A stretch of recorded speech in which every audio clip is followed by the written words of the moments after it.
ദൈവനാമം വാഴ്ത്തപ്പെടുമ്പോഴാണ് ദൈവത്തിന്റെ കൃപയാൽ എഫേസ്യ ലേഖനം എന്ന വിഷയത്തിന്റെ 5ാമത്തെ സെക്ഷനിൽ പ്രവേശിക്കാനായിട്ട് ദൈവം നമ്മെ സഹായിച്ചതോർത്ത് ഞാൻ ദൈവത്തെ സ്തുതിക്കുന്നു, സ്തോത്രം ചെയ്യുന്നു. നിങ്ങൾക്ക് ഏവർക്കും കർത്താവായ യേശു ക്രിസ്തു നാമത്തിലെ സ്നേഹവന്ദനങ്ങളെ അറിയിക്കുകയാണ്. കഴിഞ്ഞ നാളുകളിൽ നിങ്ങൾ നൽകിയതായ പ്രോത്സാഹനത്തിന്, സഹകരണത്തിന്, പ്രാർത്ഥനയുടെ പിൻബലത്തിന് ഞാൻ നന്ദി പറയുന്നു. ദൈവം നിങ്ങളെല്ലാവരെയും ധാരാളമായി അനുഗ്രഹിക്കുമാറാകട്ടെ. നാം കഴിഞ്ഞ ദിവസങ്ങളിൽ 2-ാം അധ്യായത്തിൻ്റെ 22-ാമത്തെ വചനം വരെ നമ്മൾ ധ്യാനിച്ചുകൊണ്ടിരുന്നു. നാം ഇന്ന് 3-ാം അധ്യായത്തിൻ്റെ 1-ാമത്തെ വാക്യങ്ങൾ നമ്മൾ ധ്യാനിക്കാൻ ആഗ്രഹിക്കുകയാണ്. അത് നിമിത്തം പൗലോസ് എന്ന ഞാൻ ജാതികളായ നിങ്ങൾക്ക് വേണ്ടി ക്രിസ്തുയേശുവിന്റെ ബദ്ധനായിരിക്കുന്നു. പൗലോസ് അതായത് ഇങ്ങനെ ക്രിസ്തുയേശുവിനോടുകൂടെ ബന്ധിക്കപ്പെട്ടിരിക്കുന്നു. മറുവശം പറഞ്ഞാൽ ക്രിസ്തുയേശുവിന്റെ പേരിൽ സുവിശേഷം അറിയിച്ചതിന്റെ പേരിൽ തടവിലായിരിക്കുന്നു. എന്നിട്ട് നിങ്ങൾക്കായി എനിക്ക് ലഭിച്ച ദൈവകൃപയുടെ വ്യവസ്ഥയെക്കുറിച്ച് ഞാൻ മീതെ ചുരുക്കത്തിൽ എഴുതിയതുപോലെ വെളിപ്പാടിനാൽ എനിക്കൊരു മർമ്മം അറിയായി വന്നു. നിങ്ങൾ കേട്ടിട്ടുണ്ടല്ലോ. നിങ്ങളത് വായിച്ചാൽ ക്രിസ്തുവിനെ സംബന്ധിച്ചുള്ള മർമ്മത്തിൽ എനിക്കുള്ള ബോധം നിങ്ങൾക്ക് ഗ്രഹിക്കാം. ആ മർമ്മം ഇപ്പോൾ എൻ്റെ വിശുദ്ധ അപ്പോസ്തലന്മാർക്കും പ്രവാചകന്മാർക്കും ആത്മാവിനാൽ വെളിപ്പെട്ടതുപോലെ പൂർവ്വകാലങ്ങളിൽ മനുഷ്യർക്ക് അറിവായി വന്നിരുന്നില്ല. ഇവിടെ പൗലോസ് എനിക്ക് ലഭിച്ച ശുശ്രൂഷയെക്കുറിച്ച്, വെളിപ്പാടുകളെക്കുറിച്ച് വിവരിക്കുകയാണ്. എന്താണ് മർമ്മം? ഞാൻ കഴിഞ്ഞ ഏതോ സെക്ഷനിൽ ഓർമ്മിപ്പിച്ചതുപോലെ മുൻകാലങ്ങളിൽ വെളിപ്പെടാതിരുന്നതും ഇപ്പോൾ ചിലർക്ക് വെളിപ്പെട്ടതുമായ ആ ഒരു രഹസ്യത്തെയാണ് മർമ്മം എന്ന് പറഞ്ഞുകൊണ്ട് ഉപയോഗിക്കുന്നത്. എന്നിട്ട് അടുത്തത്, അതോ എന്താണ് മർമ്മം പറയുക? അതോ ജാതികൾ സുവിശേഷത്താൽ ക്രിസ്തുയേശുവിൽ കൂട്ടവകാശികളും ഏക ശരീരസ്ഥരും വാഗ്ദത്തത്തിൽ പങ്കാളികളും ആകണം എന്നുള്ളതിന് ആ മർമ്മം എന്തായിരുന്നേ? ആ മർമ്മത്തിലേ ഉള്ളൂ. ജാതികൾ അഥവാ ഒരു കാലഘട്ടത്തിൽ യേശുവിനെ അറിയാതിരുന്നതായ, ഇസ്രായേൽ പൗരതയോട് സംബന്ധമില്ലാതിരുന്നതായ, വാഗ്ദത്തങ്ങൾക്ക് അന്യരായിരുന്നതായ ഒരു സമൂഹം വെളിയിലുണ്ടായിരുന്നു. ദൈവത്തിന്റെ ജനം എന്ന് പറഞ്ഞത് യഹൂദന്മാരെ മാത്രം ദൈവത്തിന്റെ ജനം എന്ന് പറഞ്ഞുകൊണ്ടിരുന്നത്. അപ്പൊ അവരല്ലാത്തൊരു സമൂഹം വെളിയിലുണ്ട്. അപ്പൊ പൗലോസിന് വെളിപ്പെട്ട മർമ്മം എന്ന് അറിയാമോ? അപ്പൊ ഇവര് ഈ യഹൂദന്മാരെ സംബന്ധിച്ചോളം അവർ മാത്രം ദൈവ ജനമെന്ന് പറഞ്ഞിരിക്കെ അങ്ങനെ അതിൽ അഭിമാനം കൊണ്ടിരിക്കുമ്പോഴാണ് ഇതാ മറ്റൊരു വെളിപ്പാട് പൗലോസിന് ലഭിക്കുക. എന്താണ്? ജാതികൾ സുവിശേഷത്താൽ ക്രിസ്തുയേശുവിൽ കൂട്ടവകാശികളും ഏകശരീരസ്ഥരും വാഗ്ദത്തത്തിന് പങ്കാളികളും ആകണമെന്നുള്ളത് തന്നെ. അപ്പോൾ നിങ്ങൾ കാര്യം സുവിശേഷത്തിന്റെ പ്രാധാന്യത മനസ്സിലാക്കിയോ? എന്തുകൊണ്ടാണ് ലോകത്തിന്റെ വിവിധ ഭാഗങ്ങളിൽ, വിവിധ ഭാഷകളിൽ ഈ സുവിശേഷം 24 മണിക്കൂറിൽ പ്രസംഗിച്ചുകൊണ്ടിരിക്കുക? വിവിധ മാധ്യമങ്ങൾ ഉപയോഗിച്ച് വിവിധ ഭാഷകളിൽ വിവിധ രാജ്യങ്ങളിൽ ഇതിങ്ങനെ തുടർമാനമായി പ്രസംഗിച്ചുകൊണ്ടിരിക്കുക. എന്താ അതിന്റെ കാരണം ചോദിച്ചാൽ, മനുഷ്യനെ ക്രിസ്തുയേശുവിൽ കൂട്ടവകാശികളാക്കി തീർക്കുകയെന്നും അവനെ സഭയുടെ അംഗമാക്കിക്കൊണ്ട് ഏകശരീരസ്ഥരാക്കുക എന്നും മാത്രമല്ല ദൈവിക വാഗ്ദത്തങ്ങൾക്ക് അവരെ പങ്കാളികളാക്കുവാനും വേണ്ടിയാണ് സുവിശേഷം നടക്കുന്നത്. എന്നുകൊണ്ട് നമ്മുടെ ശുശ്രൂഷയുടെ എല്ലാം നമ്മൾ ഓരോരുത്തർ ചെയ്യുന്ന ഓരോ ശുശ്രൂഷയുണ്ട്. ചിലര് ഗാന ശുശ്രൂഷയിലൂടെ ആയിരിക്കാം, ചിലർ ദൈവവചനം പഠിപ്പിക്കുന്നവരുണ്ടായിരിക്കും, ചിലര് ദൈവവചനത്തിലൂടെ പ്രസംഗിക്കുന്നവരുണ്ടാകാം, ചിലര് പ്രവചിക്കുന്നവരുണ്ടാകാം.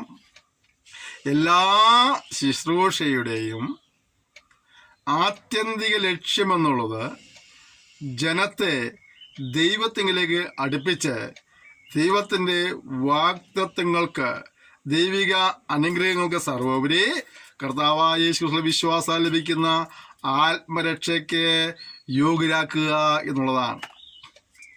നമ്മുടെ ഈ മിനിസ്ട്രിയുടെ പേരെന്താണ്? സീക്ക് ആൻഡ് സേവ് മിഷൻ എന്നുള്ളതാണ്. എന്താ സീക്ക് ആൻഡ് സേവ് എന്ന് പറഞ്ഞാൽ കണ്ടെത്തി രക്ഷിക്കുക എന്നുള്ളതാണ്. കാണാതെ പോയതിനെ തിരിഞ്ഞ് രക്ഷിപ്പാനല്ലോ മനുഷ്യപുത്രം വന്നത്. ലൂക്കോസ് 10:10. ആ വനത്തോട് ചേർന്നുകൊണ്ട് നമ്മളും ഈ നാളുകളിൽ ചിലരെ കണ്ടെത്തി രക്ഷിക്കാനായിട്ട് നമ്മൾ ഉത്സാഹിച്ചുകൊണ്ടിരിക്കുകയാണ്. ഈ പാഠ്യപദ്ധതിയിലൂടെ നമ്മൾ ചെയ്യുന്നത് എന്താണ്? എനിക്ക് ഓടിയെത്താൻ കഴിയാത്ത ഇടങ്ങളിലേക്ക് ദൈവവചനം ഈ സോഷ്യൽ മീഡിയയിലൂടെ എൻ്റെ ശബ്ദം നിങ്ങൾക്ക് അടുത്തെത്തുകയാണ്. അപ്പം നമുക്കറിയാം, ലോകത്തിൻ്റെ പല ഭാഗത്തിരുന്ന ആളുകൾ ദൈവവചനം പഠിക്കുന്നുണ്ട്, ഈ സന്ദേശം കേൾക്കുന്നുണ്ട്. അതിൽ പല രാജ്യങ്ങളുടെ പേര് പോലും എനിക്ക് അറിയത്തില്ല. മാത്രമല്ല പല രാജ്യങ്ങളും വന്നിട്ട് പോയില്ല. ഇനി ഇന്ത്യയുടെ പല സ്റ്റേറ്റിലിരുന്ന് ആൾക്കാർ വചനം പഠിക്കുന്നുണ്ട്. ആ എല്ലാ സ്റ്റേറ്റിലും ഞാൻ വന്നിട്ടില്ല. പക്ഷേ നിങ്ങൾ ആയിരിക്കുന്ന ഇടത്തേക്ക് എൻ്റെ ശബ്ദം ഈ സോഷ്യൽ മീഡിയയിലൂടെ നിങ്ങൾ എത്തിക്കൊണ്ടിരിക്കുകയാണ്. ലക്ഷ്യമെന്താ അറിയാമോ? മിനിസ്റ്ററുടെ ലക്ഷ്യം എന്താണ്? എല്ലാവരെയും ക്രിസ്തുവിലേക്ക് ആനയിക്കുക എന്നുള്ളതും ദൈവത്തിൻ്റെ വാഗ്ദത്തങ്ങൾക്കും ദൈവിക അനുഗ്രഹങ്ങൾക്ക് നിങ്ങളെ പങ്കാളികളാക്കുക എന്നുള്ളതുമാണ്. അതുകൊണ്ടാണ് സമയം കണ്ടെത്തി ഇത് റെക്കോർഡ് ചെയ്ത് എഡിറ്റ് ചെയ്ത് സമയാസമയങ്ങളിൽ അപ്ലോഡ് ചെയ്ത് നിങ്ങളിൽ എത്തിക്കുന്നുണ്ട്. എനിക്ക് തോന്നുന്നു ഏകദേശം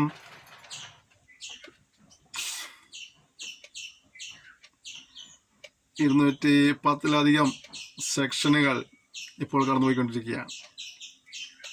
ഈ സെക്ഷനിലൊക്കെ ദൈവാത്മാവ് നിങ്ങളിൽ സംസാരിച്ചുകൊണ്ടിരിക്കുകയായിരുന്നു.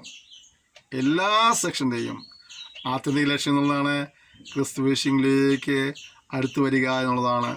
ദൈവിക അനുഗ്രഹങ്ങൾക്ക് അർഹരാകുക എന്നുള്ളതാണ്. സർവോപരി ആത്മരക്ഷ പ്രാപിക്കുക, ക്രിസ്തുവിലെ വിശ്വാസത്താൽ ആത്മരക്ഷ പ്രാപിച്ച് നിത്യജീവന് അവകാശിയായി നിത്യശിക്ഷാവിൽ നിന്നും രക്ഷ പ്രാപിക്കുക എന്നുള്ളതാണ് ഇതിൻ്റെ എല്ലാം ആത്മീയ ലക്ഷ്യം. അങ്ങനെ പ്രാപിച്ചവർക്ക് അത് സ്തുതിക്കുന്നു. നിങ്ങളും ആ ലക്ഷ്യം മനസ്സിലാക്കിക്കൊണ്ട് നിങ്ങളെ കഴിയുന്നതും ഈ സന്ദേശങ്ങൾ മറ്റുള്ളവരുടെ അടുക്കിലേക്ക് എത്തിക്കുവാനായിട്ട് നിങ്ങൾ ഉത്സാഹിക്കുക, ഷെയർ ചെയ്യുക. അങ്ങനെ ആ ജനവും യേശുവിനെ അറിയട്ടെ, അവർ യേശുവിനെ അനുഗമിക്കട്ടെ, അവർ യേശു മുഖാന്തരമുള്ള ആത്മരക്ഷ പ്രാപിക്കട്ടെ, സ്വർഗീയ നന്മകൾക്കും അവരും പങ്കാളികളാകട്ടെ. നമുക്കൊരു ഒരുമിച്ച് കൂട്ടുവേലക്കാരായി നമുക്ക് ഒരുമിച്ച് പ്രവർത്തിക്കാം. ഓക്കെ, അടുത്തത്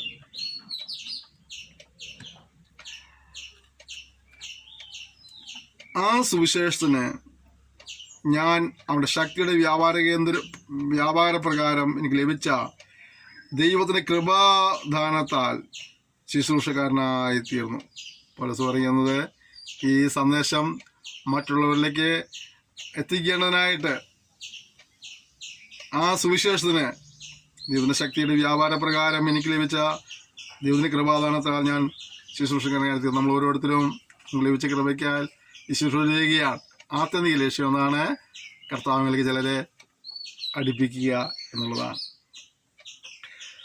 സകല വിശുദ്ധന്മാരുടെ ഒരു ചെറിയവനായി എനിക്ക് ജാതികളോട് ക്രിസ്തുവിൻ്റെ അപ്രമേയ ധനത്തെക്കുറിച്ച് പ്രസംഗിപ്പാനും സകലവും സൃഷ്ട ദൈവത്തിൽ അനാദികാലം മുതൽ മറിഞ്ഞിടുന്ന മർമ്മത്തിൻ്റെ വ്യവസ്ഥ എന്നതെന്ന് എല്ലാവർക്കും പ്രകാശിപ്പിക്കാനുമായിട്ട് കൃപ നൽകിയിരിക്കുന്നു. തന്നെ ശുശ്രൂഷയെക്കുറിച്ച് എനിക്ക് വളരെ ബോധ്യമുണ്ട്.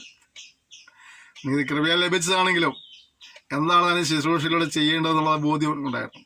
പ്രിയപ്പെട്ടവരെ, ദൈവം പഠിപ്പിക്കുന്ന സുവിശേഷം പ്രസംഗിക്കുന്ന പ്രിയപ്പെട്ടവർ പറയട്ടെ, നമ്മുടെ ശുശ്രൂഷയോട് നമുക്കൊരു ബോധ്യമുണ്ടാകണം. ജനത്തെ എന്തെങ്കിലും പറയുക എന്നുള്ളതല്ല, ഒരു വാക്യം വായിച്ച് കാട് കയറി എലിയിലും പോകുക എന്നുള്ളതല്ല, അവരെ ദൈവനം പഠിപ്പിക്കുക എന്നുള്ളത് നമ്മുടെ ഉത്തരവാദിത്തമാണ്. ഉപദേശപരമായ വിഷയങ്ങൾ പഠിപ്പിക്കുക എന്നുള്ളത് നമ്മുടെ ഉത്തരവാദിത്തമാണ്. പ്രത്യേകിച്ച് ലേഖനങ്ങളിലുള്ള വിഷയങ്ങളെല്ലാം വളരെ ശക്തമായി പഠിപ്പിക്കേണ്ട ഒരു കാലഘട്ടമാണിത്. എന്നാൽ ഇപ്പോഴും നമ്മൾ എന്തോ സംഭവിച്ചതെന്ന് വെച്ചാൽ അതിന് കേൾവിക്കാർ കുറയുമെന്നുള്ളത് കൊണ്ട് അവർക്ക് കർണരസമാകുന്ന മെസ്സേജിലേക്കുള്ള മാറിപ്പോകുമ്പോൾ സത്യത്തിൽ സംഭവിക്കുന്നതാണ് ജനം ദൈവനം ഉപദേശം പ്രമാണങ്ങൾ അറിയാതെ വഴിതെറ്റി പോകാൻ കാരണമായി തീരും. അതുകൊണ്ട് നാം ഈ ദിവസങ്ങളിൽ വളരെ ശക്തമായിട്ട് ദൈവനം പഠിപ്പിക്കുവാൻ ഉത്സാഹികളായിരിക്കണം. എൻ്റെ പഠിതാക്കൾ എവിടെ പറഞ്ഞത്, നിങ്ങൾക്ക് ലഭിക്കുന്ന ക്ലാസ്സുകളെല്ലാം തന്നെ നിങ്ങൾ ഷെയർ ചെയ്ത് വളരെ പഠിപ്പിക്കുവാനായിട്ട് ഉള്ളവരാണ്. ഇതിൻ്റെ കാരണം എന്താണ്? നമുക്ക് കർത്താവിലേക്ക് ജനത്തെ അടുപ്പിക്കാൻ നമ്മുടെ ആത്മീയ ലക്ഷ്യം എന്നുള്ളത്. അടുത്തത്, അങ്ങനെ ഇപ്പോൾ സ്വർഗത്തിൽ വാഴ്ചകൾക്കും അധികാരങ്ങൾക്കും ദൈവത്തിൻ്റെ ബഹുവിധമായ ജ്ഞാനം നമ്മുടെ കർത്താവായ യേശുക്രിസ്തുവിൽ നിവർത്തിച്ച അനാദി നിർണയ പ്രകാരം സഭ മുഖാന്തരം അറിവായി വരുന്നു. എങ്ങനെയാണ്? അങ്ങനെ ഇപ്പോൾ സ്വർഗത്തിൽ വാഴ്ചകൾക്കും അധികാരങ്ങൾക്കും ദൈവത്തിൻ്റെ ബഹുവിധമായ ജ്ഞാനം നമ്മുടെ കർത്താവായ യേശുക്രിസ്തുവിൽ നിവർത്തിച്ച അനാദി നിർണയ പ്രകാരം സഭ മുഖാന്തരം അറിവായി വരുന്നു. അപ്പോൾ സഭയുടെ ഉത്തരവാദിത്തമാണ് ഈ കാര്യങ്ങൾ ജനത്തെ അറിയിക്കുക എന്നുള്ളത്. സഭ മുഖാന്തരം അറിവായി വരുന്നു. നമുക്കൊരു വലിയ ഉത്തരവാദിത്തമുണ്ട് പ്രിയപ്പെട്ടവരെ. നമ്മൾ രക്ഷപ്പെട്ടത് ശരിയാണ്, നമ്മൾ സ്നാനപ്പെട്ടത് ശരിയാണ്, നമ്മളെ വിശുദ്ധിയിൽ മരണം ജീവിക്കുന്നത് ഒക്കെ നല്ല കാര്യമാണ്. ഞാൻ അതൊന്നും വേണ്ടെന്ന് പറയില്ല. അതോടൊപ്പം തന്നെ അറിയേണ്ട കാര്യം ക്രിസ്തുവിൻ്റെ സാക്ഷ്യം വഹിക്കാവുന്നത്. നിങ്ങളോ അന്ധകാരത്തിൽ നിന്ന് അത്ഭുത പ്രകാശത്തിലേക്ക് വിളിച്ചവൻ്റെ സൽഗുണങ്ങളെ ഘോഷിപ്പാൻ തക്കവണ്ണം തിരഞ്ഞെടുക്കപ്പെട്ട ജാതിയും രാജകീയ പുരോഹിതവർഗവുമാകിയാൽ നമ്മൾ ആ ദൗത്യം ചെയ്യണം. നമ്മൾ മുഖാന്തരം സഭ എന്ന് പറഞ്ഞത് ഞായറാഴ്ച കാലത്ത് 10 മണിക്ക് കൂടി ഒന്ന് കൈകൂട്ടി പാടി സാക്ഷ്യം പറഞ്ഞ് 2 പ്രസംഗം കേട്ട് സ്വതരാക്ഷിയിട്ട് കടത്തമേശണി അത് അനുഭവിച്ചു പോകാനുള്ളത് മാത്രമല്ല, സഭയുടെ വലിയ ഉത്തരവാദിത്തം നിങ്ങൾ ശക്തി ലഭിച്ചിട്ട് നിങ്ങൾ സാക്ഷികളാകണമെന്നുള്ളതാണ്. സ്വർഗത്തിലെ മുമ്പിലെ സകലാധികാരം എനിക്ക് നൽകപ്പെട്ടിരുന്നാൽ നിങ്ങൾ പുറപ്പെട്ട പിതാവിൻ്റെയും പുത്രൻ്റെയും പരിശുദ്ധാത്മാവിന്റെ നാമത്തിൽ സ്നാനം കഴിപ്പിച്ചു ഞാൻ നിങ്ങൾ കൽപ്പിച്ചതൊക്കെയും പ്രമാണിക്കുന്ന വേണം സകല ജാതികളെയും ഉപദേശിച്ച് ശിഷ്ടാക്കോളണം. അല്ലേ? ഭൂമിയിലൊക്കെയും പോയി എൻ്റെ സാക്ഷികളാകണമെന്ന് കർത്താവ് നമ്മൾ ആവശ്യപ്പെട്ടിരിക്കുകയാണ്. അതുകൊണ്ട് നമുക്ക് വലിയ ഉത്തരവാദിത്തമുണ്ട്.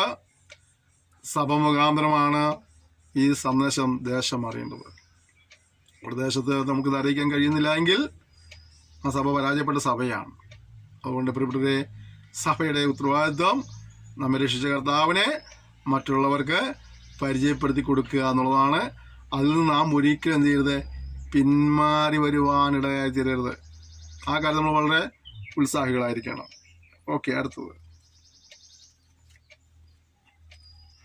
അവനിൽ ആശ്രയിച്ചിട്ട് അവനിലുള്ള വിശ്വാസാൽ നമുക്ക് ധൈര്യവും പ്രവേശനവുമുണ്ട്. അതുകൊണ്ട് ഞാൻ നിങ്ങൾക്ക് വേണ്ടി സഹിക്കുന്ന കഷ്ടങ്ങൾ നിങ്ങളുടെ മഹത്വമാകിയാൽ അവ നിമിത്തം അധൈര്യപ്പെട്ടു പോകരുത് എന്ന് ഞാൻ അപേക്ഷിക്കുന്നു. അതാണ് ക്രിസ്തുവിലുള്ള വിശ്വാസത്താൽ, അവങ്കിലുള്ള വിശ്വാസത്താൽ നമുക്ക് എന്ത് ലഭിച്ചെന്നറിയാമോ? നമുക്ക് ധൈര്യവും പ്രവേശനവും ലഭിച്ചു. കർത്താവേശ്വര വിശ്വാസം നമുക്ക് ലഭിച്ചു, ധൈര്യം ലഭിച്ചു, ദൈവകുടുംബത്തിലേക്ക് പ്രവേശനം ലഭിച്ചു. അതുകൊണ്ട് ഞാൻ നിങ്ങൾക്ക് വേണ്ടി സഹിക്കുന്ന കഷ്ടങ്ങൾ നിങ്ങളുടെ മഹത്വമാകിയാൽ അവ നിമിത്തം അധൈര്യപ്പെട്ടു പോലും. അപ്പോൾ ഈ സുവിശേഷിക്കുമ്പോൾ ചിലപ്പോൾ കഷ്ടം സഹിക്കേണ്ടി വന്നേക്കാം, നിന്നുകൾ സഹിക്കേണ്ടി വന്നേക്കാം, പരിഹാസം കേൾക്കേണ്ടി വന്നേക്കാം, ഉപദ്രവം സഹിക്കേണ്ടി വന്നേക്കാം. പക്ഷെ പൗലോസ് പറയുന്നത്, ഞാൻ ഈ കഷ്ടമെല്ലാം സഹിക്കുമ്പോൾ നിങ്ങൾക്ക് മഹത്വമായി തീരുക എന്ന് പറഞ്ഞു. മറ്റുള്ളവരെ കർത്താവിലേക്ക് അടുപ്പിക്കാൻ വേണ്ടി, ആത്മാക്കളുടെ രക്ഷയ്ക്ക് വേണ്ടി, അവരെ ആദായപ്പെടുത്താൻ വേണ്ടി നമ്മൾ എന്ത് ചെയ്യണേ? നമ്മളിത് സഹിക്കുമ്പോൾ ഈ സഹനത്തിലൂടെ ചിലരുടെ പേര് ജീവന്റെ പുസ്തകത്തിൽ എഴുതപ്പെടുവാൻ കാരണമായി തീരുകയാണ്. ചിലർ ദൈവിക കുടുംബത്തിൽ അംഗമായി തീരുകയാണ്. ചിലര് നിത്യജീവന കുടുംബങ്ങളായി തീരുകയാണ്. അതുകൊണ്ട് നമ്മൾ സഹിക്കുന്ന കഷ്ടതകളും കൊടുക്കുന്ന വിലകളെല്ലാം സന്തോഷത്തോടെ സ്വീകരിക്കാം. വില കൊടുത്ത് കർത്താവിനെ സാക്ഷ്യം വഹിച്ച് അതിലൂടെ ചിലരെ കർത്താവിനെ ആദായപ്പെടുത്തുവാൻ കർത്താവ് സഹായിക്കട്ടെ. കൊയ്ത്ത് ഏറെയുള്ളൊരു കാലഘട്ടമാണിത്. പക്ഷെ വിലക്കാർ വളരെ ചുരുക്കമാണ്. നമുക്കറിയാം, കഴിഞ്ഞ വർഷങ്ങളിൽ കേരളത്തിലുണ്ടായിരുന്ന ഒരുപാട് ബൈബിൾ സ്കൂളുകൾ പൂട്ടിപ്പോയി. സ്കൂളിൽ പഠിക്കാൻ ആളുകളില്ലാതെ തീർന്നിരിക്കുന്നു. ഒരു തലമുറയോട് ആര് സുവിശേഷം പറയുന്ന അറിയത്തില്ല. ഈ തലമുറ നമ്മൾ കർത്താവ് വന്നില്ലെങ്കിൽ ഇനിയൊരു തലമുറ പുറകെ എഴുന്നേറ്റ് വരുന്നുണ്ട്. ആ തലമുറയുടെ സുവിശേഷം പറഞ്ഞ ചില സുവിശേഷ വിലക്കാർ കർത്താവിന് ആവശ്യമുണ്ട്. കൊയ്ത്തേറെയുള്ള കാലഘട്ടമാണ്, വേലക്കാർ ചുരുക്കമാണ്. കൊയ്ത്തിന്റെ യജമാനോട് വേലക്കാർ ചോദിക്കേണ്ട ഒരു സമയമാണ്. ഒപ്പം തന്നെ ഞാൻ പോകാം എന്ന് പറഞ്ഞിറങ്ങേണ്ട ഒരു കാലഘട്ടമാണിത്. നമ്മുടെ ചുറ്റുപാടിനെ കുറിച്ച് മനസ്സിലാക്കണം. എന്തുകൊണ്ട് ഒരു ഓൺലൈൻ ബൈബിൾ സ്കൂൾ എന്ന് ചോദിച്ചാൽ എല്ലാവർക്കും ചേർന്ന് നിന്ന് വചനം പഠിക്കാൻ കിട്ടുന്ന അവസരം കിട്ടുന്ന സമയങ്ങളല്ലാത്തൊരു കാലഘട്ടമായതുകൊണ്ട് നിങ്ങൾ ആയിരിക്കുന്ന ഇടത്തേക്ക് ഞങ്ങൾ സമയം കണ്ടെത്തി ഈ കാര്യം ചെയ്ത് തരുന്നത് നിങ്ങൾ പഠിക്കുവാനും നിങ്ങൾ മറ്റുള്ളവർക്ക് ഈ കാര്യങ്ങൾ എത്തിച്ച് വരും തലമുറയ്ക്ക് വേണ്ടി ചിലരെ എഴുന്നേൽപ്പിക്കുവാനും വേണ്ടിയാണ്. കഴിഞ്ഞ തലമുറ ജതിദാസന്മാരെ ത്യാഗം സഹജന്റെ പേരിൽ നമുക്ക് രക്ഷപ്രാപിക്കാൻ ഇടയായി തീർന്നു, വചനം പഠിക്കാൻ ഇടയായി തീർന്നു. നമ്മളതിൻ്റെ അനുഗ്രഹങ്ങൾ അനുഭവിച്ചുകൊണ്ടിരിക്കുകയാണ്. ഇതേ അനുഭവങ്ങൾ വരും തലമുറയ്ക്ക് വേണ്ടിയും നാം ചെയ്തു വയ്ക്കേണ്ടത് ഉത്തരവാദിത്തമാണ്. നമ്മുടെ ഉത്തരവാദിത്തമാണത്. നാം ഈ തലമുറയിൽ ജീവിച്ചിരിക്കുമ്പോൾ നാം അത് ചെയ്യുന്നില്ലെങ്കിൽ നമ്മെപ്പോലെ നന്ദിയില്ലാത്തവരാരും ഉണ്ടായിരിക്കുകയില്ല.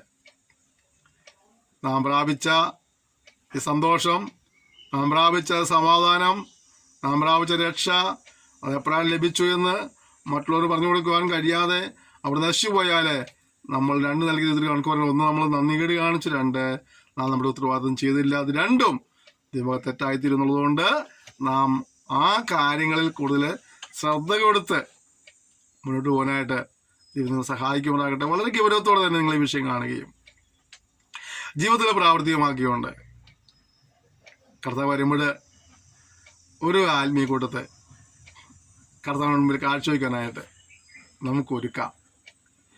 നല്ലവനും വിശ്വസനുമായ ദാസനെ വിളിക്കുന്ന രീതിയിൽ നമ്മുടെ ജീവിതത്തെ ക്രമീകരിക്കാനായിട്ട് കർത്താവ് നമ്മെ സഹായിക്കുമ്പോഴാകട്ടെ. ഉത്സാഹിക്കാം നമുക്ക് പ്രിയപ്പെട്ടവരെ. സമയം നഷ്ടമാക്കാതെ സൂക്ഷിക്കുക. എത്ര സമയം കിട്ടും നമുക്ക് ആർക്കും പറയാൻ കഴിയില്ല. ആർക്കും പ്രവർത്തിച്ചു കൂടാത്ത രാത്രി വരുന്നത് കർത്താവിൻ്റെ വചനം പറഞ്ഞെങ്കിൽ അത് ഇപ്പോൾ ഏറ്റവും കൃത്യമായി നടക്കുന്ന നിലകളിലേക്കാണ് കാര്യങ്ങൾ നീങ്ങിക്കൊണ്ടിരിക്കുന്നത്. എന്നാൽ പകലുള്ളിടത്തോളം അയച്ചവൻ്റെ പ്രവൃത്തി ചെയ്യുക. ഇപ്പോൾ നമുക്ക് അല്പം സ്വാതന്ത്ര്യമുണ്ട്, നമുക്ക് ആയുസ്സുണ്ട്, ആരോഗ്യമുണ്ട്. ഇപ്പോൾ അയച്ചവൻ്റെ പ്രവൃത്തിയെ നമ്മെ ഏൽപ്പിച്ചു കൊടുക്കുവാൻ കർത്താവ് നമ്മെ സഹായിക്കുമാറാകട്ടെ. അത് നിമിത്തം ഞാൻ സ്വർഗത്തിലും ഭൂമിയിലുമുള്ള സകല കുടുംബത്തിനും പേര് വരുവാൻ കാരണമായ പിതാവിൻ്റെ സന്നിധിയിൽ മുട്ടുകുത്തുന്നു. പൗലോസ് വീണ്ടും ദൈവസന്നിധിയിൽ സമർപ്പിക്കുകയാണ്. എന്നിട്ട് അടുത്തത്, അവൻ തൻ്റെ മഹത്വത്തിൻ്റെ ധനത്തിനൊത്തവണ്ണം അവൻ്റെ ആത്മാവിനാൽ നിങ്ങൾ അകത്തെ മനുഷ്യനെ സംബന്ധിച്ച് ശക്തിയോടെ ബലപ്പെടേണ്ടതിനും. അപ്പോൾ എന്താണ്? അകത്തെ മനുഷ്യൻ ശക്തിയോടെ ബലപ്പെടണം. നമ്മൾ ഈ പുറത്തെ മനുഷ്യനെ ഡെക്കറേറ്റ് ചെയ്യാൻ വേണ്ടി എന്തെല്ലാം കാര്യങ്ങൾ ചെയ്യുന്നതല്ലേ?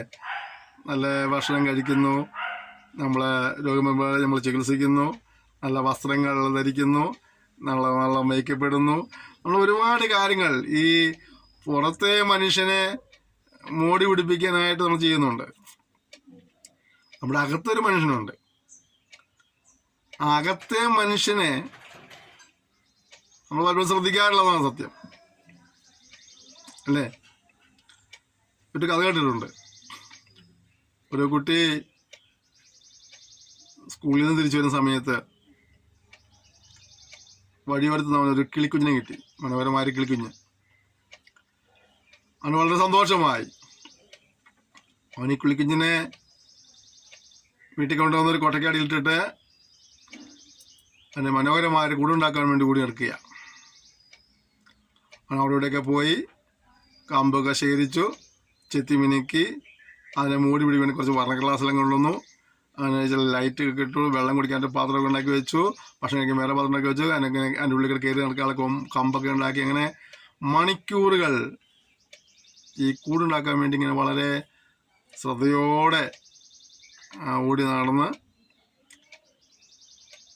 1-2 ദിവസം കൊണ്ടൊക്കെ മനോഹരമായ കൂടുണ്ടാക്കി.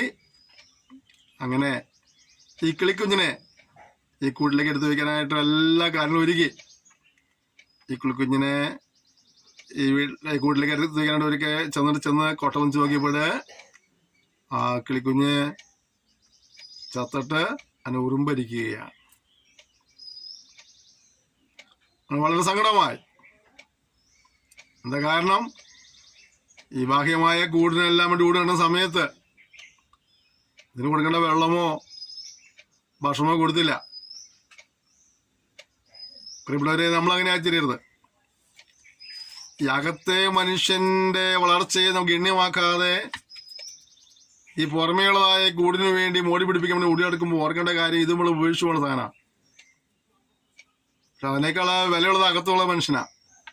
ആത്മാവിനെ സൂക്ഷിക്കുക, ആത്മാവിനെ രക്ഷിക്കേണ്ടി സൂക്ഷിക്കുക. അല്ലെ കർത്താവ് പറഞ്ഞേ, ഒരു മനുഷ്യൻ സർവ്വലോകം നേടിയാലും തൻ്റെ ആത്മാവിനെ നഷ്ടമാക്കിയാൽ എന്ത് പ്രയോജനം? അപ്പോൾ നമുക്കിവിടെ നേടുവാൻ കഴിയുന്ന ഒരുപാട് കാര്യങ്ങളുണ്ട്. കഠിനാധ്വാനങ്ങളെ നേടിയെടുക്കാൻ കഴിയുന്ന എല്ലാ നേട്ടങ്ങളും ഒരുമിച്ച് കൂട്ടിവെച്ചാലും നമ്മുടെ ഉള്ളിൽ വാസം ചെയ്യുന്ന ആത്മാവിന്റെ വിലയ്ക്ക് തുല്യമാകുന്നില്ല. അതുകൊണ്ട് ഈ പുറമേയുള്ള മനുഷ്യൻ ഡെക്കറേറ്റ് ചെയ്യാനുള്ള ഓട്ടത്തിനേക്കാൾ അപരമായിട്ട് അകത്തെയുള്ള മനുഷ്യനെ ബലപ്പെടുത്തുവാനായിട്ടാണ് നീ ശ്രദ്ധിക്കേണ്ടത്. ആത്മാവിന്റെ രക്ഷയാണ് നീ കരസ്ഥമാക്കേണ്ടത്. ബാക്കിയുള്ള നേട്ടങ്ങളെല്ലാം അവിടെ ഉപയോഗിച്ചു പോകേണ്ടവരാണ്. അപ്പൊ അതുകൊണ്ട് നിങ്ങൾ അകത്തെ മനുഷ്യനെ ശക്തിയോടെ ബലപ്പെടുത്തുവാൻ കളായിരിക്കണം. അടുത്തത് വായിക്കുന്നതാണ് അകത്തെ മനുഷ്യ സംബന്ധ ശക്തിയോടെ ബലപ്പെടേണ്ടതിനും അടുത്തത് ക്രിസ്തു വിശ്വാസാൽ ഹൃദയങ്ങളിൽ വസിക്കേണ്ടതിനും വരം നൽകണം. അടുത്തതാണ് ക്രിസ്തു വിശ്വാസത്താൽ നിങ്ങളുടെ ഹൃദയങ്ങളിൽ വസിക്കണം. ക്രിസ്തുവിന് വസിക്കത്തക്ക രീതിയിലുള്ള ഒരു മന്ദിരമായി ഇത് മാറ്റപ്പെടണം. നമ്മൾ വലിയ വിലുവ കൊടുത്ത് വലിയ പള്ളികളൊക്കെ പണിയാറുണ്ട്. അത് നമ്മൾ ക്രിസ്തുവിനോടെ കൊണ്ടുവച്ചിരിക്കുക. ക്രിസ്തു വസിക്കാൻ ആഗ്രഹിക്കുന്നത് എവിടെയാണ്? നമ്മുടെ ഈ മൺകൂടാരത്തിലാണ്. അതുകൊണ്ട് ക്രിസ്തുവിന് വസിക്കത്തക്ക രീതിയിലുള്ള ഒരു ക്രമീകരണത്തോടെ ഈ കൂടാരം സൂക്ഷിക്കാനുള്ള ഉത്തരവാദിത്തം നമുക്ക് ഓരോരുത്തർക്കുണ്ട്. ഇവിടെ വാസം ചെയ്യാൻ ആഗ്രഹിക്കുക, നമ്മളെ കർത്താവിനെ ഒരു മൂല കൊണ്ടിരുത്താൻ ആഗ്രഹിക്കുക അല്ലേ? മനോഹരമായ പള്ളിക്ക് വളർന്നിട്ട് കർത്താവിനോട് പറഞ്ഞിരുന്നോ ഞങ്ങൾ ആഴ്ചയിൽ ഒരു ദിവസം ഒന്ന് കണ്ടോളാം. ചിലർക്ക് ആഴ്ച ഒരു ദിവസം ഒന്ന് കാണാൻ നേരത്തോട് വലിയ രണ്ടാഴ്ച കൂടെ വരുത്തും, ചിലർ മാസം ചിലർ വർഷത്തിൽ ഒരിക്കലും ഒന്ന് കൂടും. കാണാൻ വേണ്ടി കർത്താവിനെ കാണാൻ വേണ്ടി വരും. കർത്താവിനെ ഒരു മൂല കൊണ്ട് ഇരുത്തിരിക്കുകയാണല്ലോ. അതുപോലെ കുഞ്ഞുങ്ങളെ കർത്താവിനെ അവിടെ കൊണ്ടിരുത്തണം. ഇവിടെ കൊണ്ടിരുത്തിയാൽ മാത്രം പോരാ, ദിവസം അവനോട് മിണ്ടണം, ഒരു കൂട്ടായ്മ ഉണ്ടാകണം. അവിടെ കൊണ്ട് ഇരുത്തിയിട്ട് നമ്മളെ വഴിക്ക് പോകരുത്. അവനോട് നിരന്തരമായിട്ട് കൂട്ടായ്മ ഉണ്ടാകണം.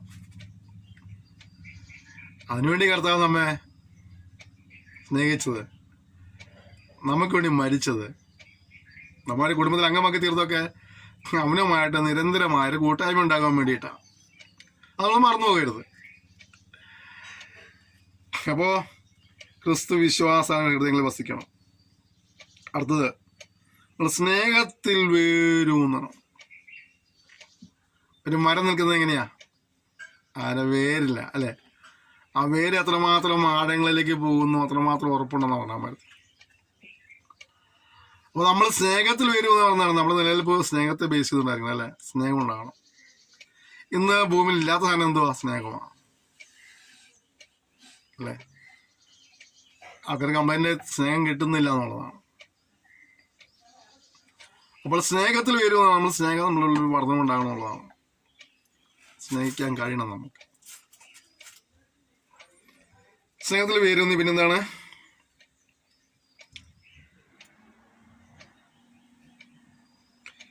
അടിസ്ഥാനപ്പെട്ടവരായി വീതിയും നീളവും ഉയരവും ആഴവും എന്തെന്ന് സകല വിശുദ്ധന്മാരോടും കൂടെ ഗ്രഹിപ്പാനും. അപ്പോൾ ദൈവത്തിൻ്റെ സ്നേഹത്തെക്കുറിച്ച് നമ്മൾ മനസ്സിലാക്കണം. അതിൻ്റെ വീതി, നീളം, ആഴം, ഉയരം, അതിൻ്റെ ആ മഹത്വം ഒന്ന് മനസ്സിലാക്കുക കഴിയണം. എന്നിട്ട് നിങ്ങൾ എന്ത് ചെയ്യണം? പരിജ്ഞാനത്തെ കവിയുന്ന ക്രിസ്തുവിന് സ്നേഹത്തെ അറിയുവാനും പ്രാപ്തരാകുകയും ദൈവത്തിൻ്റെ എല്ലാ നിറവിനോളും നിറഞ്ഞു വരികയും വേണമെന്ന് പ്രാർത്ഥിക്കുന്നു. ക്ലോസിൻ്റെ പ്രാർത്ഥന കണ്ടോ? നമ്മൾ സ്നേഹത്തിൽ വേര് ഊന്നണം, ഇതിന് സ്നേഹം മനസ്സിലാക്കണം, അല്ല പരിജ്ഞാനം മനസ്സിലാക്കണം. എന്നിട്ട് നിങ്ങൾ ദൈവത്തിൻ്റെ എല്ലാ നിറവോളം നിറഞ്ഞു വരികയും വേണം. നമ്മളൊക്കെ പലപ്പോഴും നമ്മുടെ ആത്മീയതയെ പരിശോധിക്കുന്നത് എങ്ങനെ അറിയാമോ? നമ്മളെ മറ്റുള്ളവരെ ഞങ്ങൾ നോക്കിക്കൊണ്ടാണ്. ഞാൻ അവനേക്കാൾ നന്നായി പാടുന്നു, ഞാനേക്കാൾ നന്നായി പ്രസംഗിക്കുന്നു, ഞാൻ അവനേക്കാൾ നന്നായി പ്രാർത്ഥിക്കുന്നു, ഞാൻ അവനേക്കാൾ നന്നായി സാക്ഷ്യം പറയുന്നു, ഞാൻ അവനേക്കാൾ നന്നായി ജീവിക്കുന്നു. ഇങ്ങനെയൊക്കെ നമ്മൾ മനുഷ്യനെ നോക്കിക്കൊണ്ട് നമ്മൾ പലപ്പോഴും നമ്മളെ മിടുക്കന്മാരായി മിടുക്കികളായി കാണുന്നത്. ഓർക്കേണ്ട കാര്യം നമ്മുടെ അളവുകോൽ എന്നുള്ളത് ക്രിസ്തുവാണ്. ക്രിസ്തു എന്ന തലയോളം വളരണം എന്നുള്ളതാണ്. അതിനേക്കാൾ കുറഞ്ഞ ഒരു കുറവും ഒരു വളർച്ചയും പൂർണ്ണതയുള്ള വളർച്ചയല്ല. ക്രിസ്തു എന്ന തലയോളം വളരാത്ത ഒരു വളർച്ചയും പൂർണ്ണതയുള്ളതല്ല. നമ്മൾ അപ്പുറം നോക്കിയിട്ട് അവനേക്കാൾ ഞാൻ ബെറ്റർ എന്നൊക്കെ പറയുമ്പോൾ ഓർക്കുന്ന കാര്യം, നീ അവനെയല്ല നോക്കേണ്ടത്. മാനദണ്ഡം ആരാണ്? ക്രിസ്തുവാണ്. ക്രിസ്തു തലയോളാണ് വളരേണ്ടത്. അതുകൊണ്ട് ഈ നാളുകളിൽ ആത്മീയ സംതൃപ്തി ആർക്കെങ്കിലും ഉണ്ടെങ്കിൽ, ഒരു ആത്മീയ ദാഹം നിന്നുണ്ടാകുവാനായിട്ട് നീ പ്രാർത്ഥിക്കണം. ആത്മീയ നീളം, ഞാനത് എന്തൊക്കെയാണുള്ള സംതിങ് ആണെന്നുള്ളത് ചിന്ത മനസ്സിലാക്കണം. നീ ഒന്നുമായിട്ടുള്ള മനസ്സിലാക്കിയിട്ട് ഇനിയും നിനക്ക് ഏറെ ദൂരം മുന്നോട്ട് പോകാൻ മനസ്സിലാക്കിയിട്ട് നീ സമർപ്പിച്ച് പ്രാർത്ഥനയുടെ തീരണം. പലപ്പോഴും ആത്മീയ നീളം നമ്മൾ ഭരിക്കാറുണ്ട്. ഞാൻ മറ്റുള്ളവരെക്കാൾ ബെറ്റർ, അതാണ് നമ്മുടെ വിഷയം. അവനേക്കാൾ നന്നായി പ്രാർത്ഥിക്കുന്നു, അവനേക്കാൾ നന്നായി പാടുന്നു, അവനേക്കാൾ നന്നായി പ്രസംഗിക്കുന്നു, അവനേക്കാൾ നന്നായി ജീവിക്കുന്നു. ഇതൊന്നും അല്ല നമ്മുടെ മാനദണ്ഡം. തിരിച്ചറിയേണ്ട കാര്യം വെച്ചാൽ നാം ക്രിസ്തു തലയോളമാണ് വളരേണ്ടത്. അത് വെച്ച് നോക്കുമ്പോൾ നമ്മൾ എങ്ങും എത്തിയിട്ടില്ല. പിന്നെ എനിക്കിനി ഒരുപാട് ദൂരം മുന്നോട്ട് പോകാനുണ്ട്. മനസ്സിലാക്കിയ ജീവിതത്തെ ക്രമീകരിച്ച് അനുദിനവും അപ്രകാരം ജീവിതത്തെ മുന്നോട്ട് കൊണ്ടുപോകാനായിട്ട് കർത്താവ് നമ്മൾ ഓരോരുത്തരെയും സഹായിക്കുമാറാകട്ടെ. അടുത്തത്, നാം ചോദിക്കുന്നതിലും നനയ്ക്കുന്നതിലും അത്യന്തപരമായി ചെയ്യുവാൻ നമ്മിൽ വ്യാപരിക്കുന്ന ശക്തിയാൽ കഴിയുന്നവന് സഭയിലും ക്രിസ്തുയേശുവിലും എന്നേക്കും തലമുറയായും മഹത്വമുണ്ടാകട്ടെ. ആമേൻ. പൗലോസ് ഇവിടെ കർത്താവിനെക്കുറിച്ച് പറയുന്നത് അറിയാവോ? നമ്മുടെ ദൈവം ആരാണ്? നാം ചോദിക്കുന്നതിലും നനയ്ക്കുന്നതിലും അത്യന്തപരമായി ചെയ്യുവാൻ നമ്മിൽ വ്യാപരിക്കുന്ന ശക്തിയാൽ കഴിയുന്നവന്. നമ്മൾ ശക്തി വളർന്നിട്ടുണ്ട്. ആ ശക്തി എന്തുവാ? ഞായറാഴ്ച കാലത്ത് പാട്ടുപാടി, രണ്ടാമത്തെ പാട്ട് പാടി, രണ്ടാം റൗണ്ട് കൂടി എത്തിയുമ്പോൾ ഡ്രമ്മിൻ്റെ സ്പീഡ് കൂടുമ്പോൾ, കൈയുടെ ശബ്ദം കൂടുമ്പോൾ, കീബോർഡിൻ്റെ ശബ്ദം കൂടുമ്പോൾ അന്നേരം രണ്ട് അന്യഭാഷ പറയാൻ വേണ്ടി എല്ലാ ഈ ശക്തി നമ്മൾ വ്യാപരിച്ചിട്ടുണ്ട്. നമ്മുടെ ആൾക്കാരുടെ ഈ അഭിഷേകവും ശക്തിയൊക്കെ സത്യത്തിൽ എപ്പോഴാണ്? രണ്ടാം റൗണ്ട് പാട്ടുപാടി ഡ്രം അടിക്കുന്നവൻ അവൻ്റെ പരമാവധി സ്പീഡാണ് ഡ്രം അടിക്കുമ്പോൾ, കീബോർഡ് വായിക്കണം, കീബോർഡിൻ്റെ ശബ്ദം കൂട്ടുമ്പോൾ, അല്ലെ മറ്റു വാദ്യോപകരണ ശബ്ദം കൂട്ടുമ്പോൾ അന്നേരമാണോ ആത്മാവ്? No no no no no no അന്നേരം എന്തെങ്കിലും കാണിക്കാനുള്ളതല്ല നമ്മുടെ ആത്മാവ് നമ്മൾ കരുതുന്നത്. ഒന്നാമത് കാര്യം, ആത്മാവ് നമ്മൾ സാക്ഷ്യം വഹിപ്പാനായിട്ട് നിങ്ങൾ ശക്തി ലഭിച്ച് നിങ്ങൾ സാക്ഷികളാകുക എന്നുള്ളതാണ് പരമപ്രധാനമായ കാര്യം. അത് വിട്ടിട്ട് കാര്യം മനസ്സിലായി, ഇത് വലിയ കാര്യങ്ങൾ ചെയ്യുവാൻ പറഞ്ഞിരിക്കുന്ന ശക്തിയാണ്.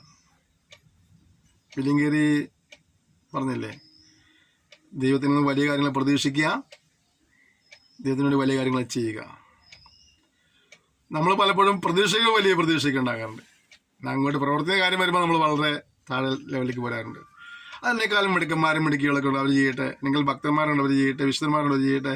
ഞാൻ പാവ. അത് ഞാൻ അനുഗ്രഹം പ്രാപിക്കുമ്പോഴോ എനിക്ക് ഏറ്റവും വലിയ അനുഗ്രഹം കിട്ടുന്ന ചിന്തയുള്ളവരാ, അല്ലേ? ദൈവത്തിന് വേണ്ടി വൻ കാര്യങ്ങളെ ചെയ്യുക, ദൈവത്തിന് വലിയ കാര്യങ്ങളെ പ്രതീക്ഷിക്കുക. അപ്പോൾ നമ്മുടെ ദൈവം ആരാ? നാം ചോദിക്കുന്നതിനേക്കാൾ, നാം നനയ്ക്കുന്നതിനേക്കാൾ അത്യന്തപരമായിട്ട് നമുക്ക് വേണ്ടി പ്രവർത്തിക്കുന്നവനാണ് നമ്മുടെ ദൈവം. എൻ്റെ ആവശ്യവും എൻ്റെ അവസ്ഥയും ഏതുമാകട്ടെ, അവസ്ഥയ്ക്ക് മാറ്റം വരുത്തുവാൻ കഴിയുന്ന, നിന്റെ കഠിനമായ ഏതൊരു പ്രതികൂലത്തെയും മാറ്റുവാൻ കഴിയുന്ന, സ്ഥിതികൾക്ക് ബന്ധപ്പെടുന്നതിനെ മാനിക്കുവാൻ കഴിയുന്ന ഒരു ദൈവം നമുക്കുണ്ട്.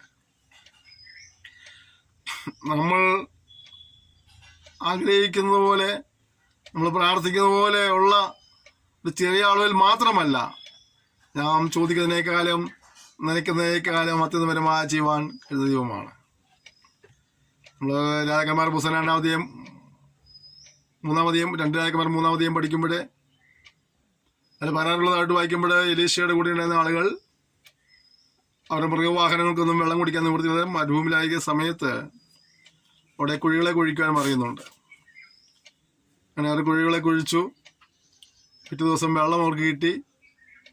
അവിടെ ദൈവത്തിന്റെ വാഗ്ദത്തം ഇങ്ങനെയാണ്, ഇത് പോരാ എന്ന് തോന്നിയിട്ട് ഞങ്ങളുടെ ശത്രുക്കളെ ഇതിൻ്റെ കരുത്തിന് വേണ്ടി ആയിത്തീരും.